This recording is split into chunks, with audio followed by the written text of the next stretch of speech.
నీకు కూడా ఒక సమయం వస్తుంది, నిన్ను కూడా దేవుడు తల ఎత్తే టైం ఇస్తాడు. ప్రతి మనిషికి జీవితంలో కొన్ని మలుపులు ఉంటాయి. నీ లైఫ్లో దేవుడు ఆ మలుపు తీసుకున్న దాకా ఓపికతో దీన మనసు కలిగి ఎదురు చూడు. ఆ మాట పేతురే చెప్పాడు అక్కడ. తమ్ముడా, ఉంటది నీకు కూడా కృప. తమ్ముడా, నీకు కూడా ఉంటది నువ్వు హెచ్చింపబడే ఘట్టం ఒకటి. అది నువ్వు నీ అంతటా నువ్వు నిన్ను హెచ్చించుకుంటే కాదు, నిన్ను దేవుడే లేబట్టే టైం ఉంటది. ఆ మాట రాశాడు పేతురు పత్రికలో. ఏ పత్రికలో? పేతురు గారి పత్రికలో రాశాడు. పేతురు రాసినటువంటి మొదటి పత్రిక 5వ అధ్యాయం 6వ వచనం చదువు.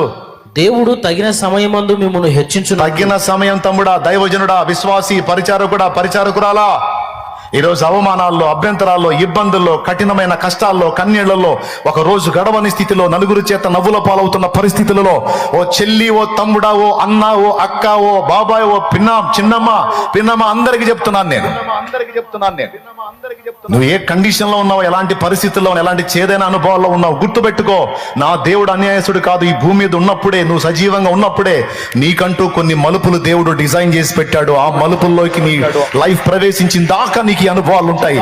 అందులోనికి నువ్వు ప్రవేశించినప్పుడు రాజు ఎస్తేరు తలనెత్తినట్టు నా దేవుడు నీ తలనెత్తటం నువ్వు కళ్ళారా చూస్తావు, నువ్వు అనుభవిస్తావు పక్క.